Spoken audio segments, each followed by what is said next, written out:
Hari ini kita akan membahas satu materi yang jadi materi penutupan dari peristiwa Fathu Mekah.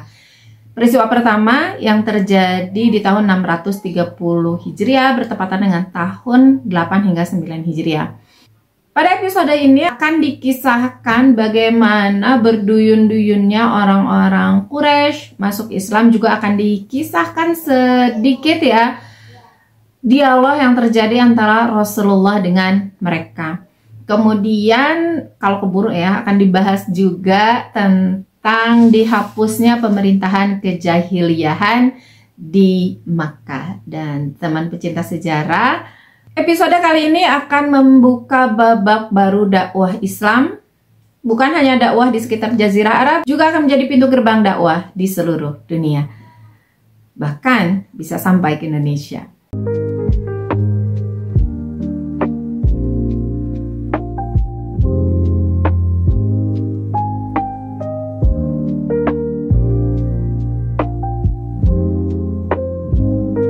Assalamualaikum warahmatullahi wabarakatuh. Teman pecinta sejarah, apa kabarnya hari ini? Mudah-mudahan dalam keadaan sehat dan selalu dalam lindungan Allah Subhanahu wa Ta'ala. Bertemu lagi dengan saya Anissa Amisani di program Baca Sejarah, masih di serial Kronologi Sejarah tahun 630 Masehi bertepatan dengan tahun ke-8 hingga 9 Hijriah.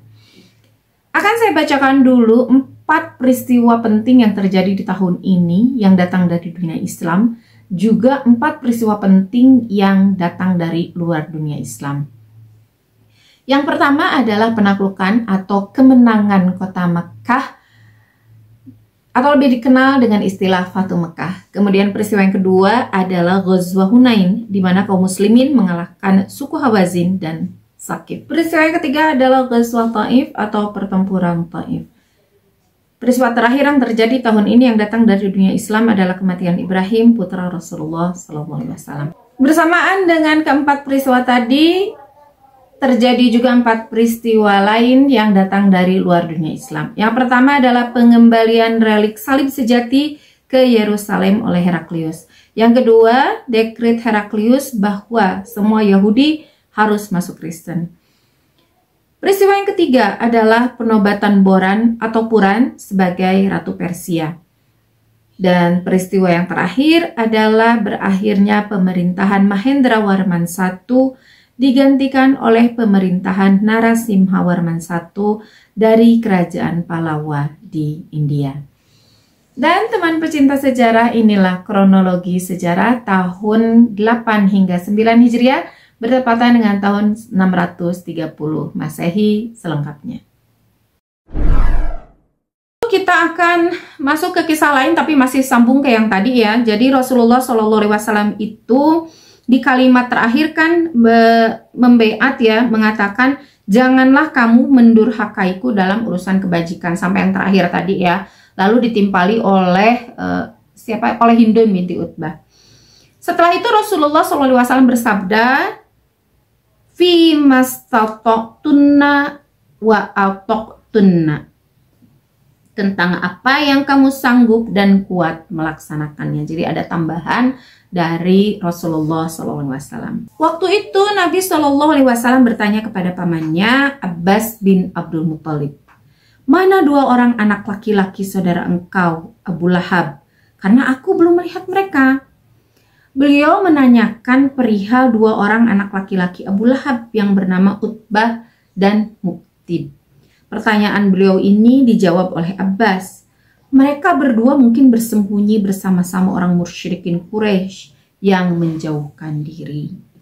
Rasulullah SAW ingat dengan saudara-saudara beliau ya. Padahal saudara-saudara itu adalah anak dari Abu Lahab. Itu berarti saudara sepupu Rasulullah SAW. Nabi SAW meminta kepada pamannya supaya mereka berdua itu dipanggil agar datang kepada beliau.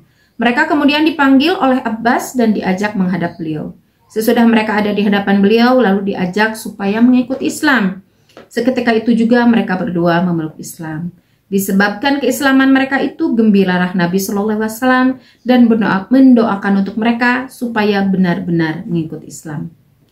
Pada hari itu juga Ummu Hani yang dikisahkan pernah melindungi 2 orang ya yang masuk ke dalam daftar hitam yang kena vonis mati, baru memeluk Islam pada saat itu. Ummu Hani ini adalah anak perempuan Abu Thalib, saudara kandung dari Ali bin Abi Thalib.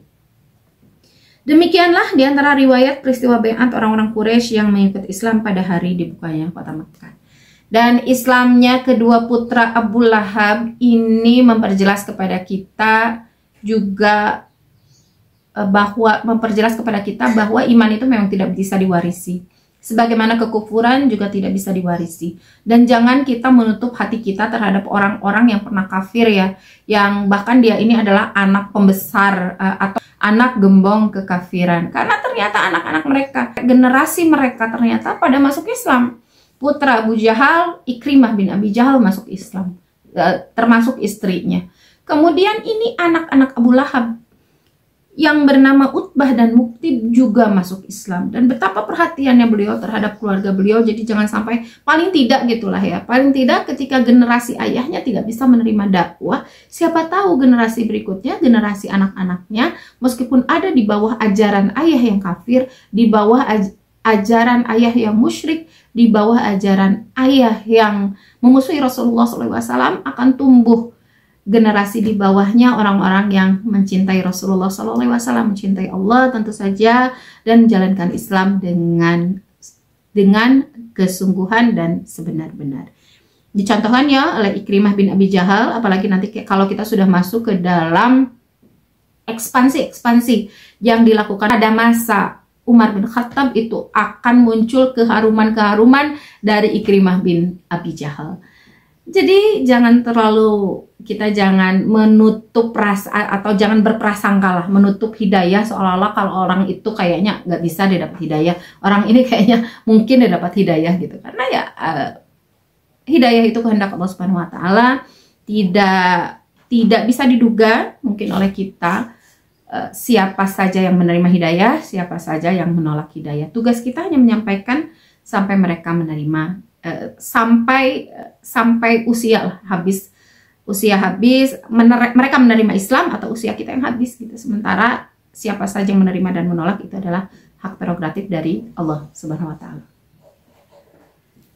Kita masuk ke judul terakhir yang ada di dalam buku kelengkapan tarikh Nabi Muhammad SAW jilid kedua, yaitu bekas-bekas keberhalaan dihancurkan dan pemerintahan jahiliyah dihapuskan. Dan ini menjadi penutup dari peristiwa pertama yang terjadi di tahun 630 Masehi bertepatan dengan tahun 8 Hijriah,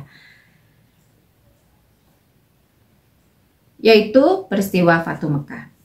Sesudah kota Mekah dalam keadaan aman dan tentram, tidak ada seorang pun dari penduduk yang berani mengusik-ngusik penyiaran agama Islam di dalam kota suci itu. Pada suatu malam, Nabi SAW keluar dari rumah bersama-sama Ali bin Abi Thalib untuk datang ke masjid dan bertawaf. Dan rumah Rasulullah SAW pada saat itu, ketika beliau bermalam di Makkah pada peristiwa Fatu Mekah itu, sebuah kemah saja yang beliau dirikan di suatu tempat di dekat kuburannya Khadijah ya.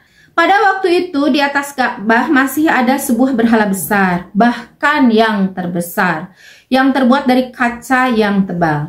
Nabi SAW lalu berusaha hendak memecahkannya. Akan tetapi karena letaknya di atas Ka'bah tentu terdapat kesulitan bagaimana cara memecahkannya. Berhala itu karena posisinya ada di atas Ka'bah ya, maka mau tidak mau ini harus ada yang naik ke atas lalu menggulingkan berhala itu dari atas supaya hancur.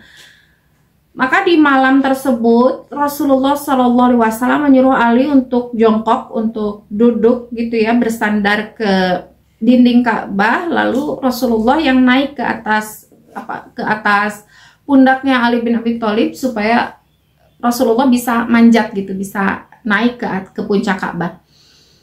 Namun rupanya Ali bin Abi Thalib itu kan ketika jongkok, kemudian kaki Rasulullah SAW yang mulia itu sudah dari pundak Ali harusnya berdiri kan supaya Rasulullah itu posisinya jadi lebih naik. Namun ternyata Ali tidak kuat untuk mengangkat Rasulullah SAW sehingga Rasulullah SAW turun lagi. Karena di sini posisinya Rasulullah SAW usia beliau itu 61 tahun ya, sekitar 61 tahun, sehingga berbeda gitu ketika beliau di usia yang lebih muda. Ali tidak kuat mengangkat Rasulullah SAW, bukan mengangkat berarti ya, menjadi pijakan bagi Rasulullah SAW, sehingga Rasulullah SAW turun kembali di pundak Ali, lalu memerintahkan agar Ali yang naik ke pundak beliau gitu. Jadi beliau yang kayak ngangkat tubuh Ali setelah Ali naik ke pundak beliau. Tapi tentu saja Ali bin Abi Thalib tidak akan berani, karena ini Rasulullah loh. Satu, Rasulullah SAW, yang kedua ini bapak mertuanya gitu ya. Meskipun secara persaudaraan itu setara gitu, sepupu, saudara sepupu Ali dan Rasulullah ini, tapi tetap saja ini adalah posisinya sebagai Rasulullah SAW, juga sebagai bapak mertua beliau. Tidak berani beliau. Tetapi dipaksa oleh Rasulullah SAW, ya mau bagaimana lagi, tidak ada orang lagi. Dan beliau ini luar biasa, tidak menyuruh orang lain gitu, cuma ngajak Ali aja seorang untuk melakukan misi tersebut, misi menghancurkan berhala yang terbesar yang tidak sempat dihancurkan di saat siangnya gitu. Akhirnya dengan terpaksa Ali bin Abi Thalib radhiyallahu anhu menuruti keinginan Rasulullah SAW, menuruti perintah beliau, karena beliau seorang jundi, mau tidak mau harus mengikuti perintah tersebut. Rasulullah duduk bersandar ke dinding Ka'bah, lalu Ali naik ke pundak Rasulullah SAW, lalu naiklah badan Rasulullah gitu ya, berdiri, sehingga Ali bisa lebih tinggi, posisinya bisa naik ke atas Ka'bah. Ini menandakan bahwa Rasulullah SAW usianya tadi berapa? 61 tahun, tapi masih kuat untuk mengangkat Ali bin Abi Thalib. Ini berarti fisik, menandakan fisik Rasulullah SAW masih sangat prima ya. Singkat kata, berhasillah Ali naik ke puncak Ka'bah, lalu Rasulullah SAW bersabda kepadanya, "Alqisana ma'ahumul akbar." Lemparkanlah olehmu patung mereka yang terbesar itu. Lalu berhala itu dilemparkan, kayak digulingkan gitu dari atas Ka'bah ya. Kemudian ya otomatis kalau sudah hancur kalau sudah jatuh dari ketinggian kan, ini terbuat dari kaca apalagi ya, maka pecahlah berhala itu berkeping-keping. Hancur berantakan berhala ini. Maka bersihlah Ka'bah dari patung-patung berhala yang dipuja dan disembah oleh kaum musyrikin di Mekah. Jadi selama Rasulullah itu bisa ya, Rasulullah itu melakukan hal tersebut sendiri. Dan ini juga untuk mempertimbangkan kondisi psikis para sahabat yang tinggal di, sahabat baru ya, yang baru masuk Islam. Ini kan kalau dihancurkan mungkin oleh orang biasa, ini akan menimbulkan ya hal-hal yang tidak diinginkan. Maka alangkah lebih baik kalau Rasulullah SAW sendiri yang melakukan hal tersebut, sehingga ya mereka tidak bisa apa-apa lagi, tidak berkutik lagi, dan tidak akan menimbulkan dendam berkepanjangan dari orang-orang Quraisy yang baru masuk Islam tadi. Dan beliau ini tidak bawa pasukan yang terlalu besar, nggak nyuruh-nyuruh, langsung lakukan sendiri, hanya membawa Ali bin Abi Thalib. Dan ya ini karakter seorang pemimpin sejati ya, tidak segan-segan untuk turun langsung dalam bergerak, dalam berdakwah, dalam berjuang. Selanjutnya pada suatu hari Nabi SAW memerintahkan kepada para sahabatnya supaya mengumumkan sabdanya kepada seluruh penduduk di Mekkah, yang isinya, "Man kana yu'minu billahi wal yawmil akhir fala yada' fi baitihi sonaman illa kassara. Man kana yu'minu billahi wal yawmil akhir fala yatruk fi darihi sonaman illa hattama." Barang siapa yang percaya kepada Allah dan hari kemudian, janganlah ia membiarkan sebuah patung pun di rumahnya, melainkan ia harus memecahkannya. Barang siapa yang percaya kepada Allah dan hari kemudian, janganlah ia membiarkan sebuah arca di kampungnya, melainkan ia harus menghancurkannya. Pengumuman ini lalu diserukan dan disampaikan kepada seluruh penduduk di kota Mekah. Seketika itu juga orang-orang yang telah mengikuti Islam, yang di rumah atau yang di kampung halamannya ada patung berhala atau arca, mereka segera menghancurkannya. Dalam waktu yang sangat singkat, Kota Mekah telah bersih dari segala patung berhala yang biasa dimuliakan atau dihormati serta dipuja-puja oleh kaum musyrikin. Ya Allah, merinding ya dengarnya. Jadi ini adalah Rasulullah itu tidak menyuruh tentara untuk mengambil paksa berhala-berhala, patung-patung yang ada di rumah-rumah kaum muslimin yang baru itu gitu ya, para mu'allaf itu. Tetapi membiarkan mereka menghancurkan patung-patung tersebut sendiri oleh tangan mereka sendiri. Sesudah kota Mekah dibersihkan dari segala bekas keberhalaan dan kearcaan jahiliyah, Nabi SAW pun mengatur segala sesuatu yang berhubungan dengan kenegaraan. Antara lain, Nabi SAW menghapuskan semua jawatan pemerintah model jahiliyah, kecuali 2 jawatan. Jadi semua jabatan-jabatan pada masa jahiliyah Quraisy itu semuanya dihapuskan. Lalu hanya tersisa 2, yaitu jawatan Sidanah dan jawatan Sikoyah. 2 jawatan itu tetap diadakan karena yang pertama berkenaan dengan urusan pemeliharaan Masjidil Haram serta Ka'bah, dan yang kedua berkenaan dengan urusan perjamuan para jamaah haji. Yang pertama diserahkan kepada sahabat Utsman bin Thalhah, ini yang memegang kunci Ka'bah ya. Dan yang kedua diserahkan kepada Abbas bin Abdul Muthalib. Jadi tidak semua jabatan itu dihapuskan, kecuali 2 jabatan itu. Jabatan pemeliharaan Masjidil Haram itu diberikan kepada orang yang sama, tidak dicabut dari masa jahiliyah sampai sekarang ini ya.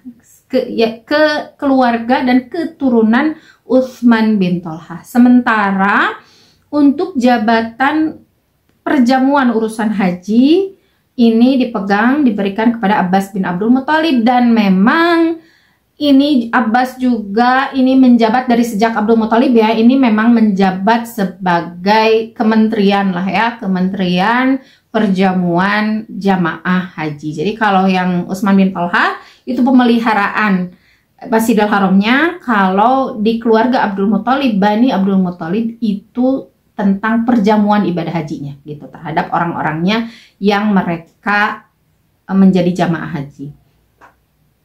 Selanjutnya Nabi SAW menyerahkan urusan pemerintahan kota Mekah dan sekitarnya kepada seorang muslim yang baru memeluk Islam, dan termasuk seorang pemuda yang bernama Attab bin Asid. Jadi pemerintahannya sendiri mungkin bisa dikatakan gubernurnya lah ya, wakil Rasulullah SAW di Makkah, yaitu Attab bin Asid atau Attab bin Asid, dan dikisahkan pemuda ini usianya baru mencapai 21 tahun. Dipercayakan juga kepadanya menjadi imam sholat jamaah di Masjidil Haram dan juga selaku amir. Amir itu berarti jabatan pemerintah untuk menggantikan sesudah ditinggalkan Nabi SAW, jadi kayak wakilnya gitulah ya, wakil Rasulullah SAW. Di samping itu Nabi SAW mempercayakan kepada Mu'az bin Jabal untuk urusan pengajaran hukum-hukum Islam, khususnya urusan agama, hukum-hukum Islam khususnya dan urusan agama umumnya. Dan Mu'az bin Jabal ini memang dikenal sebagai ulamanya para sahabat. Jadi ya memang ditunjuk langsung oleh Rasulullah SAW, beliau itu sebagai guru agama. Padahal sebetulnya Mu'az bin Jabal ini bukan seorang Quraisy ya, tapi beliau adalah orang Ansor dari Madinah yang mengerti urusan sunnah dan hukum-hukum Islam. Ditunjuknya Attab bin Asid ini memperlihatkan kepada kita bagaimana regenerasi, bagaimana pengkaderan Rasulullah SAW itu terhadap kaum muda ya. Jadi beliau begitu mementingkan pengkaderan, beliau begitu mementingkan kelangsungan dakwah Islam itu agar lestari lebih lama. Maka tentu saja pengkaderan ini menjadi hal yang sangat-sangat diperhatikan oleh Rasulullah SAW. Beliau tidak memilih lagi dari kalangan pimpinan-pimpinan sepuh ya. Tidak Abu Sufyan, atau pemudanya pun bukan pemuda yang sebelumnya menjabat sebagai pimpinan di Quraisy, misalnya Ikrimah, misalnya ya anak-anak dari para pembesar lah yang mewarisi kepemimpinan ayahnya dahulu gitu. Tidak, tetapi ini orang yang Attab bin Asid ini seolah-olah memutus kepemimpinan para pimpinan jahiliyah, pimpinan Quraisy pada masa jahiliyah. Selama 15 hari lamanya, Nabi SAW berdiam di kota Mekah. Dalam tempo 2 minggu ini, beliau tidak saja mengatur dan menyiarkan pelajaran-pelajaran Islam kepada seluruh penduduk kota Mekah yang telah menganut Islam. Tidak saja memberikan contoh-contoh tentang urusan cara beribadah kepada Allah, tetapi juga mengurus dan menyelesaikan segala sesuatu yang berkenaan dengan kenegaraan dan pemerintahan. Sekianlah riwayat kemenangan Nabi Shallallahu Alaihi Wasallam dan angkatan perang kaum muslimin ketika membuka kota Mekah. Sejak itulah kota Mekah dan sekitarnya berada di bawah kekuasaan Nabi Shallallahu Alaihi Wasallam dan kaum muslimin. Meskipun terbukanya kota Mekah itu tidak melalui pertempuran atau pertumpahan darah, tetapi dalam kitab-kitab tarikh disebut dengan perang Fath atau Fathu Makkah, terbukanya kota Mekah. Walillahilhamd. Dan ini menjadi ending yang sangat membahagiakan bagi dakwah Islam untuk kaum Quraisy secara khusus. Di mana rupanya kemenangan Islam, kemenangan dakwah Islam pada kaum Quraisy itu mengalami masa-masa yang keras di awal ya, baik penyiksaan, kemudian peperangan-peperangan hingga jatuhnya korban, sebagaimana tadi yang disebutkan oleh Hindun ya, jatuhnya banyak korban dari anak-anak kami, kata Hindun itu. Tetapi rupanya berakhir dengan bahagia, dan ini tentu atas jasa orang-orang yang memang terlibat di dalamnya, terlibat dalam Fathu Mekah ini untuk menenangkan orang-orang Quraisy. Salah satunya adalah Abbas bin Abdul Muthalib yang menjadi jalan hidayah bagi Abu Sufyan, dan jasa besarnya juga diraih oleh Abu Sufyan radhiyallahu anhu yang ia dengan rela hati ya, meskipun ia yang tadinya pemimpin gitu, dan bahkan detik sebelum Fathu Mekah itu pada akhirnya terjadi, Abu Sufyan itu masih memobilisasi massa, masih mempengaruhi orang-orang Quraisy, masih mempengaruhi orang-orang yang berdiam di Makkah untuk tunduk kepada Rasulullah SAW, karena sudah tidak ada jalan untuk melawan. Maka jalan yang paling benar adalah tunduk kepada Rasulullah SAW. Dan kata-kata Abu Sufyan inilah yang menjadi wasilah yang menjadi jalan Fathu Mekah itu terjadi secara damai. Dan ini tentu saja atas taktik dari Rasulullah SAW, atas pemikiran dari Rasulullah SAW, pemikiran yang sangat matang, yang sangat detail, dan sangat-sangat. Dan teman-teman pecinta sejarah, itulah akhir dari kisah Fathu Mekah yang menjadi peristiwa penting pertama yang terjadi di tahun 630 Masehi, bertepatan dengan tahun ke-8 Hijriah. Dan berakhir pula bahasan kita di jilid yang kedua buku ini ya, buku kelengkapan tarikh Nabi Muhammad SAW yang ditulis oleh Kiai Haji Munawar Khalil. Insya Allah di video berikutnya kita akan masuk ke buku yang ketiga atau jilid yang ketiga dari buku ini, dan masuk ke peristiwa yang kedua, yaitu pertempuran Taif. Tentu banyak hikmah yang bisa kita ambil dari kisah panjang tentang Fathu Mekah ini. Mudah-mudahan kita bisa meresapinya dan juga bisa mengejawantahkannya dalam keseharian kita. Mohon maaf atas segala kekurangan. Sekali lagi terima kasih sudah menyimak. Wassalamualaikum warahmatullahi wabarakatuh.